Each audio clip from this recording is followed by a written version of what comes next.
Hey, LaGrave family, where does our help come from? Our help comes from the Lord, the maker of heaven and earth, and our help is in the name of Jesus Christ, who is the same yesterday, today, and forever. Well, yesterday started our Advent series in the book of Isaiah, and today I wanted to read a couple of verses from Isaiah chapter 49. This is Isaiah 49 verses 13 through 15. Shout for joy, heavens.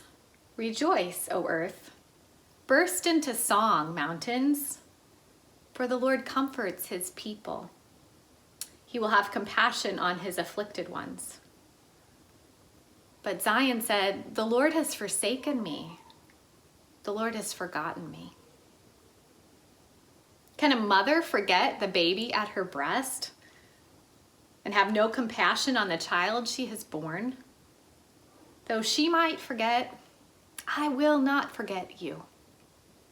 See, I have engraved you on the palms of my hands. Your walls are ever before me.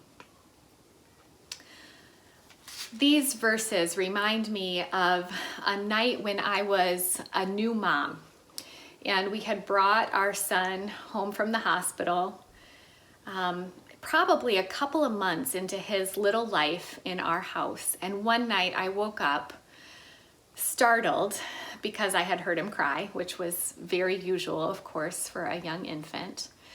So I heard him cry and I went running over into his room, and he was sound asleep.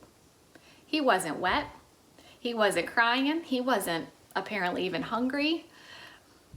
I had just in my sleep anticipated that he might wake up, I guess. I still don't really know what happened, if he cried in his sleep and I just went in at the moment when he was settled down again. But I wouldn't trade that wake-up call for anything, because at that time in my life, it was this picture for me of how attentive God's ears are to our cries before we even voice them. So even in my sleep, as a fallen, frail, exhausted new mother, I was registering, listening for the cries of my son.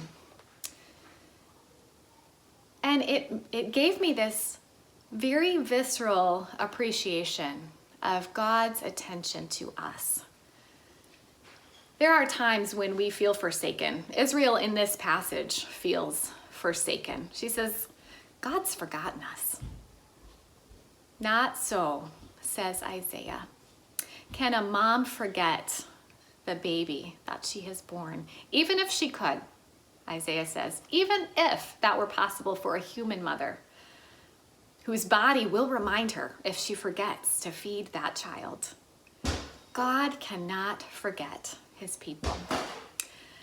So if you're feeling isolated and alone and you wonder where God is today, I just encourage you with these words. Maybe you want to spend some more time just pondering them yourself. God does not forget. He sees you and he hears you and he knows your name. So may the peace of Christ go with you wherever you may be. May he shelter you through the wilderness and protect you through the storm. May he fill you with thanksgiving at the wonders that he shows you. And may he bring us all home rejoicing, face to face again once more.